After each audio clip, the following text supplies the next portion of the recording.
Hey guys, welcome back to Metroid Other M Part 3. Or, well, as I call it, Will and Dan Torture Jordan, Part 3. Is there any redeeming parts of this game to you, Jordan? No, there really isn't. You were telling, you said that you thought the gameplay was good. I thought it was actually atrocious. It seems like it's trying to, adapt a traditional 2D style Metroid, but the problem is that it doesn't do well. The design of the levels is pretty basic to me. In terms of how you interact with the gameplay, I don't find that good either, because it's sort of caught between third person and first person, and honestly I don't think the first person really needs to be there. And it's really jarring to switch between them, because you have to switch the controller, and you can't do certain things without going to first person, use missiles. And that screws you over in some cases, because especially in the last level, because to this day I don't know how I finished the last level, because they explained nothing, and I did nothing different when I solved it than when I had been doing for the past 20 minutes, and I somehow won. I was like, what the hell just happened? Well, speaking of gameplay mechanics, what we just saw when I totally purposely almost died, was Samus, when I went into the other room, Samus did something called concentrating, in which she regains her minimum amount of 99 health points. So basically, if you're running low on health, you can do that. It won't fill all your energy tanks. It'll just fill your first one. It also concentrating also refills her missile tanks. Yeah, I'm just gonna leave that there, because I can't bullshit my way through that. I'm actually not. If she thinks hard enough, she'll become healthier, and missiles will just spring out of midair. Here's the thing: I'm not too offended by that mechanic, and the reason why is that it's never actually been hard to gain your missiles back. It's just kind of been annoying, right? You have to go out of a room, go into a room, kill all the enemies. That will give you missiles. You don't have enough missiles, leave the room, come back to the room, kill all the enemies again, and you get more missiles. Yeah, it's not a great system. Yeah, that also adds to the desolate feel of Metroid games, because you have to sort of manage your resources. But you never actually have to manage you sort of do. But not really, because those power-ups come to you very, very quickly. Well, and it really ends up being sort of busy work going back and getting them. I get what you're saying, and I think you're right in a certain respect. But also, that's not a challenging part of those old games. It's just an annoyance more than anything else.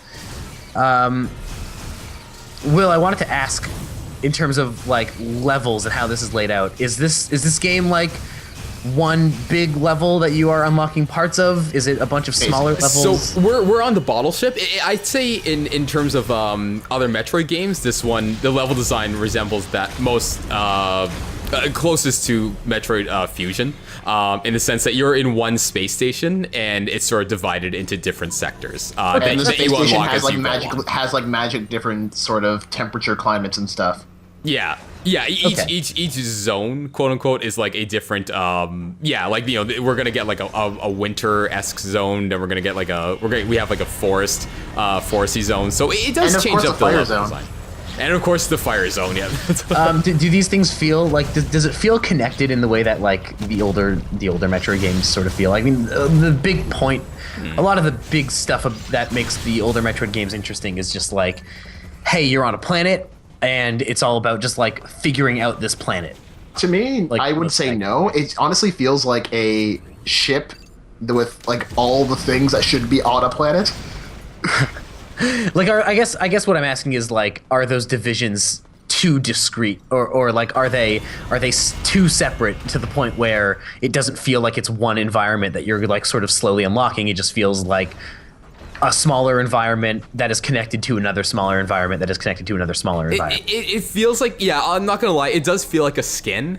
But to be fair, and Jordan, to your point, to be fair, most of the environments are skins, literally, because it's a space station. It's usually just a hologram. But the problem is, it shouldn't feel like that. Hold on. Can you unpack that a little bit?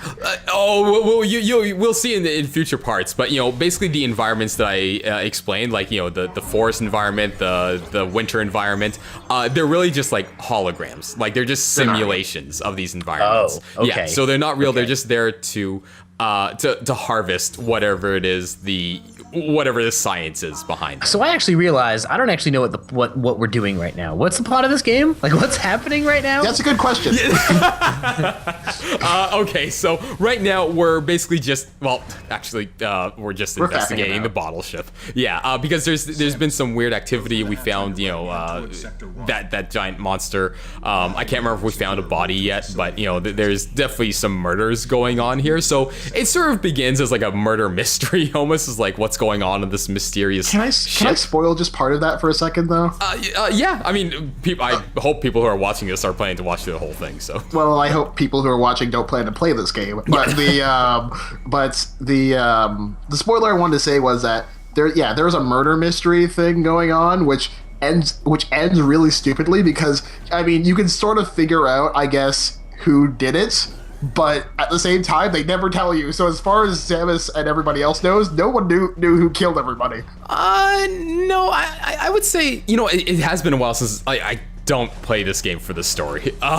So I don't recall, but I feel like they do reveal. But yeah, look at that. I don't think we spoiled anything at all.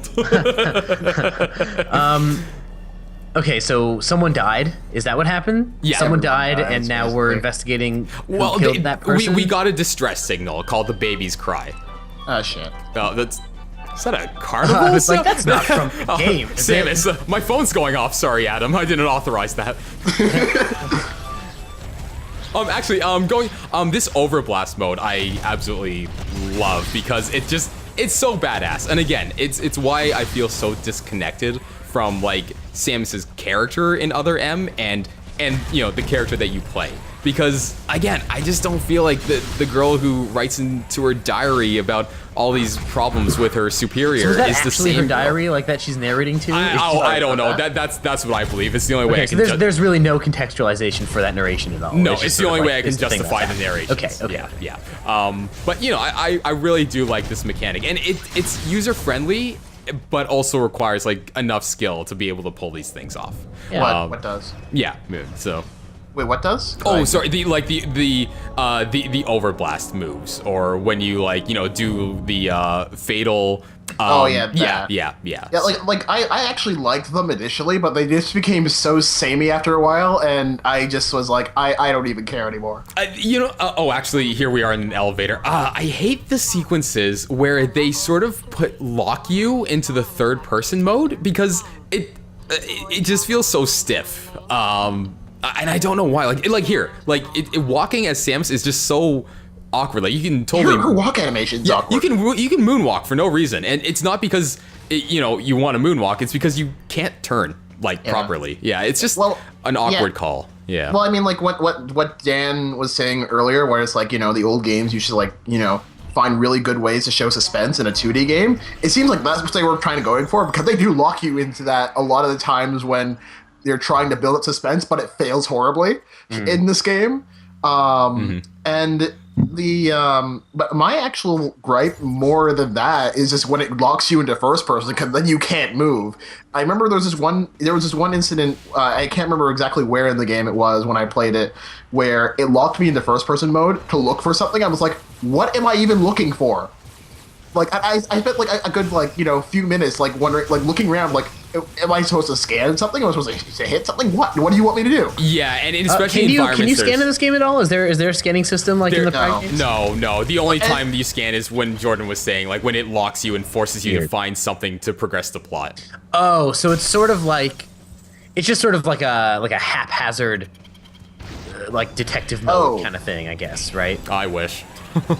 Yeah, but Yeah, Dan, you'll see the part of the gameplay which I really hate, which is these things are weak to missiles. If you want to use missiles, you have to switch to first person mode, and you cannot move. And especially with enemies that move really quickly, there's no way you're getting out of that. They are going to hit you. So yeah, I feel like that is a point against the controls.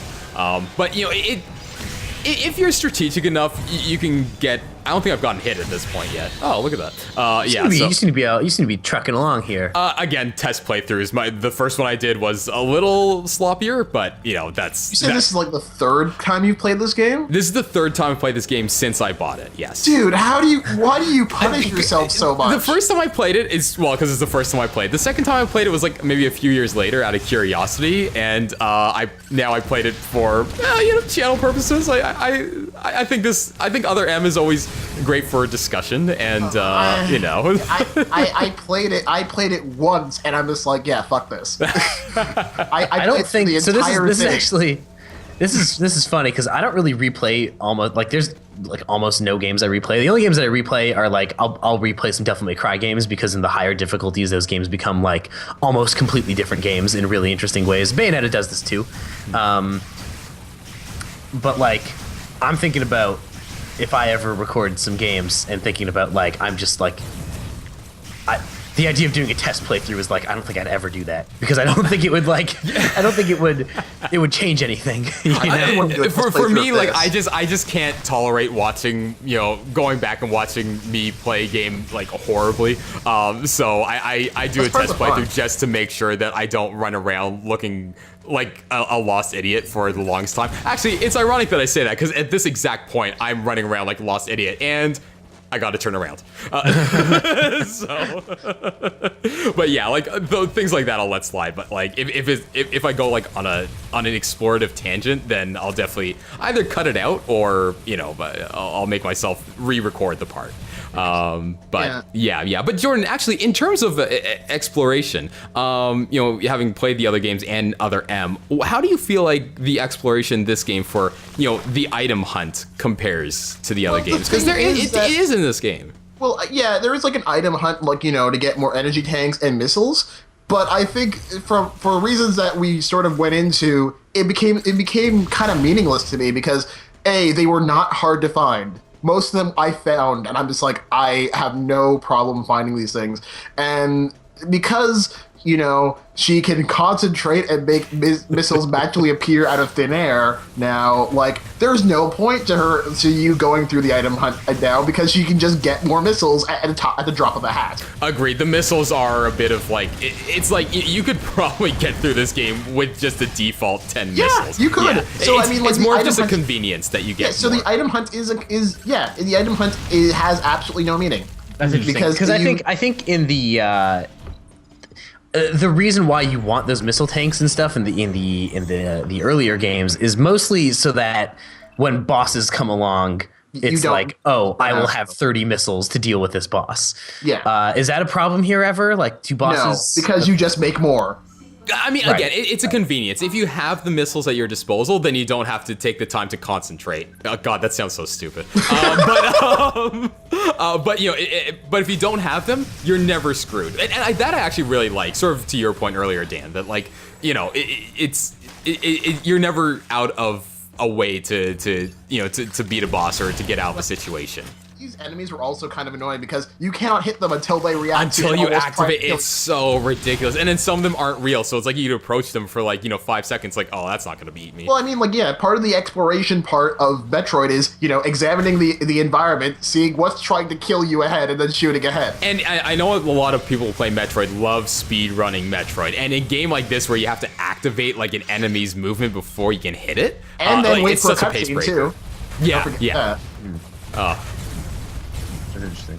The speedrunning, I mean, I love watching speedrunners. I have like no interest in participating in it myself. I think it's like an amazing thing, and I like really appreciate and respect people who do it. And God, do I love like the games done quick stuff, like awesome games done quick or summer games done quick. Like when those come along, I'm like, yes. Now, do you guys prefer? It's my week. Do you guys prefer speedruns that break the game or like legit speedruns? Legit speedruns. Like I don't like. I think if you do ones that break the game, it's just like, okay, you're taking advantage of like stuff you should not be doing, and no, man. I mean, so wait, it depends on what you're talking about. Like, are you talking about breaking the game in terms of doing like tool-assisted speedruns, or are you talking about like using a bunch of glitches and that sort of thing? Oh, using a bunch of glitches. So Because, glitches, I I mean, think like, that's, there's people who like do like the Legend of Zelda Ocarina of Time speedruns. It's like, oh, we got this glitch by going to this like one corner at this one exact time, and suddenly we're able to like skip to the last level. Like, no, dude. Yeah, I don't know how people That's those. a lot of what I actually like about them. Like, there was this one amazing speedrun that happened a couple years ago where someone was playing The Mask for Super Nintendo, which is like obviously not a good game, right? Like, it's not this like interesting or really like really well made game, but it's like that's one thing that's interesting about speedrunning is that it makes people get obsessed with games that are not that good, and they know it's not that good. They just sort of like the challenge of breaking it. And one thing that's really cool about that playthrough is that the maker of that game, the designer of that game, is in the room watching it. And so this guy is like using all these crazy glitches to skip levels, and it's like the maker of the game there flipping out while it's happening. And it's like really great. It's so fun to watch. Wow. I really like seeing that because I think that to me is like the performance is a big thing, and I think there's a lot to be said for just watching someone be really good at a game. But like I almost like the way that speedrunning is predicated on. Dan should look at. What's up? This is the part that I was talking about earlier that Dan should look at. Yeah, I think this is it. Okay. I'll just finish my Suspense. speedrun blurb by saying Oh yeah. a lot of the time by looking at bugs and stuff, they're sort of looking at the code and like finding these really weird workarounds and so almost hacking this game by playing the game, which I think is kind of interesting, and I like that a lot. Interesting. Yeah, I do appreciate that, the fact that people find like that one pixel that'll get them from the beginning of Casinopolis zone to like the final zone. But at the same time, like I think it's a matter of preference. Like personally, I'd rather watch someone like legit find the most optimal pathway to get from like the beginning of a game to the end of the game. There's definitely something to be said for that. Dan, look at this. Okay, so what is this? Okay. So you'll see something. It's the most fearsome enemy in this game, if I'm remembering correctly. Oh, you're remembering incorrectly, my friend. We just got to look. Okay, so this is basically exactly. Are we going to go skip over to the next part now? It's in the next part where we see the most fearsome enemy of all Metroid existence.